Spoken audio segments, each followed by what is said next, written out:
Je suis Bernabé Bachakui, enseignant-chercheur chargé de cours à l'École nationale supérieure polytechnique de Yaoundé. Par ailleurs, technopédagogue et responsable de l'équipe des formateurs en technopédagogie de mon école.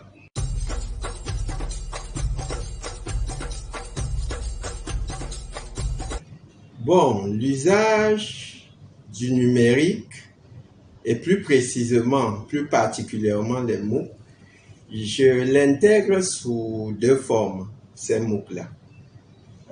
Comme ressources complémentaires à certains de mes enseignements. Donc, je recommande l'utilisation de la ressource aux apprenants pour renforcer leurs capacités. Et comme ressource prérequis, surtout dans le cas où j'estime que si les apprenants utilisent la ressource, cela les mettrait à niveau et permettrait d'aller plus vite sur certains concepts de mon cours. Bon, un exemple, c'est mon cours de programmation orientée objet. Donc, dans le cadre de ce cours, n'est-ce pas, je conseille le MOOC programmation Java fait à l'EPFL parce que ça va permettre aux étudiants de rattraper le gap de la programmation Java. Et du coup, je vais mettre l'accent sur les concepts objets.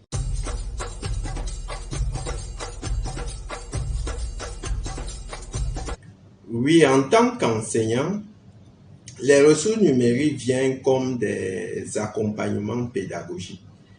Voilà, elles me permettent non seulement de gagner du temps dans la conception de mes propres ressources, mais aussi par la diversité pédagogique, elles me permettent d'enrichir mes acquis pédagogiques. L'usage des ressources pédagogiques me permet de gagner en temps et ce temps, je le consacre à mes recherches.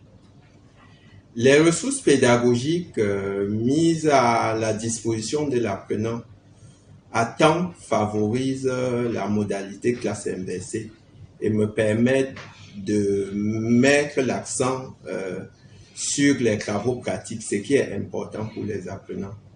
Bon, pour ces derniers, la diversité pédagogique amène une bonne compréhension des concepts qu'on leur transmet. Et l'apprenant apprend à apprendre, ça c'est important. Très souvent, à la suite de la prise de connaissance des ressources numériques liées à mes enseignements, les apprenants m'amènent à renforcer les explications reçues, ce qui leur permet une bonne compréhension des concepts de mes enseignements.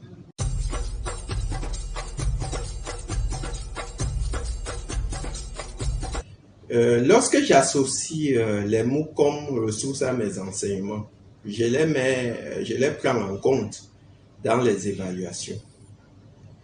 La moyenne de contrôle continu dans ces conditions prend en compte le pourcentage d'évolution dans le MOOC et l'obtention du certificat d'accomplissement. Donc, ce pourcentage tourne autour de 20% de l'évaluation. Lors des examens, je prends aussi en considération tous les aspects abordés par les MOOC.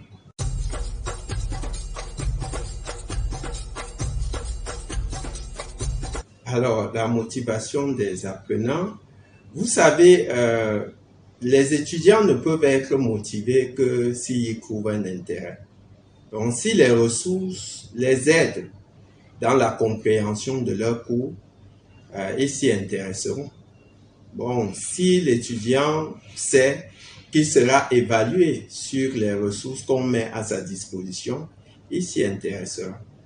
Donc, à ce moment, je mets à la disposition des ressources qui sont les ressources MOOC et les autres ressources qui servent à construire mes enseignements, puis je bonifie les étudiants qui les consultent.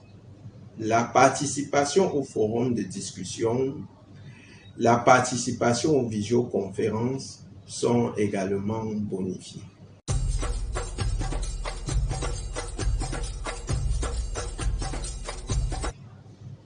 Alors, comme expérience à partager en ce qui concerne le partage d'expérience, je pense à la classe inversée.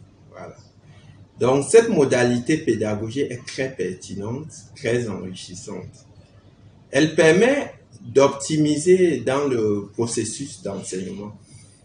Le principe consiste à mettre à la disposition des apprenants les cours et venir en salle pour répondre à leurs questions et faire les exercices avec eux.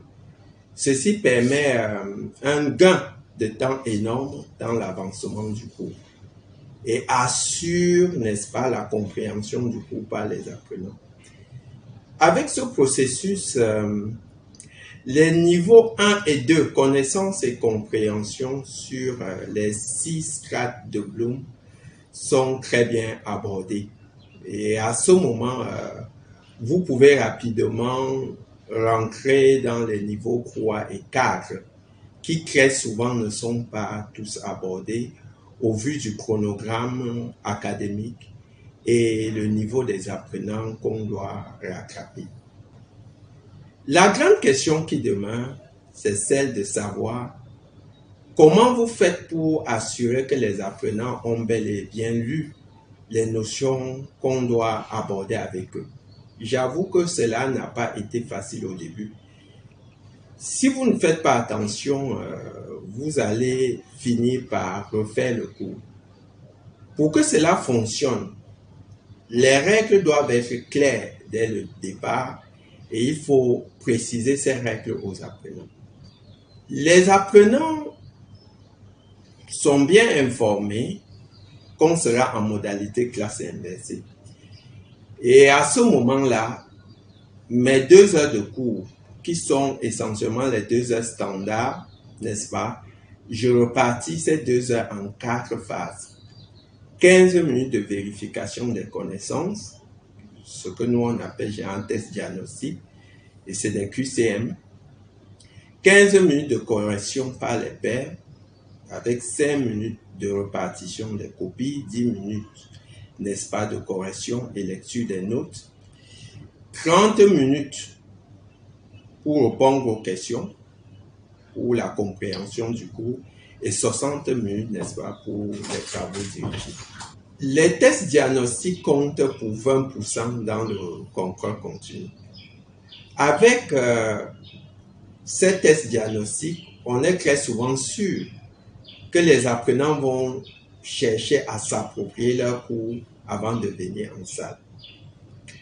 En plus, un forum est créé sur la plateforme pour permettre aux apprenants de poser leurs questions.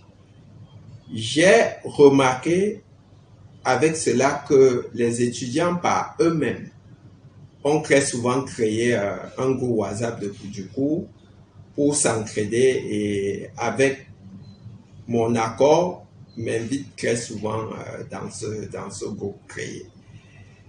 Les MOOC, à mon sens, n'est-ce pas, se présentent là comme des puissants accompagnateurs du processus. Les étudiants les utilisent comme des supports complémentaires à vos cours et dans un processus de classe inversée, vous pouvez facilement, pour un cours de 2 heures, gagner 30 minutes. Ce que je n'ai pas encore fait et que je compte faire les années à venir, c'est d'enregistrer les questions que les apprenants posent en présentiel dans le processus de compréhension du cours pour le mettre en FAQ à la disposition des apprenants. Notons que les modalités classe inversée pour les classes de première année, deuxième année, qui sont des classes préparatoires, il ne faut pas les appliquer de manière brute. Donc, il faut l'introduire progressivement, commencer par un chapitre donné et le chapitre suivant, n'est-ce pas, on revient dans la modalité classique.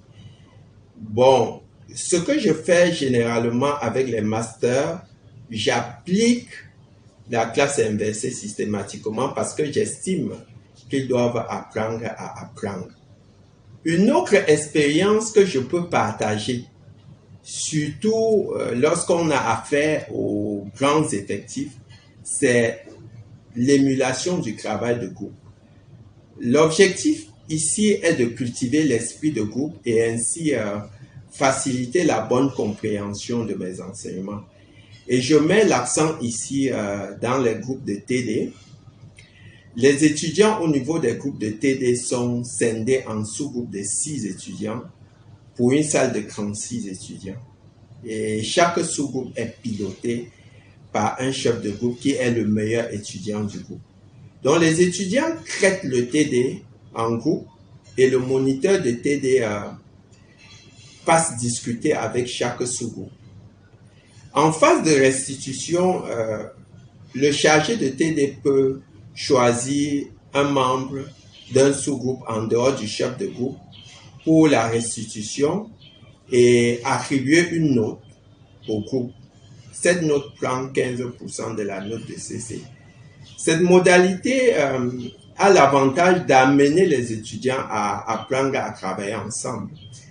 Je l'ai appliqué en 2017 et 2018 et nous avons constaté que le pourcentage de réussite de l'unité d'enseignement algorithmique qui était très bas, c'est-à-dire avant dans les 40%, on a vu ce pourcentage monter à 80%.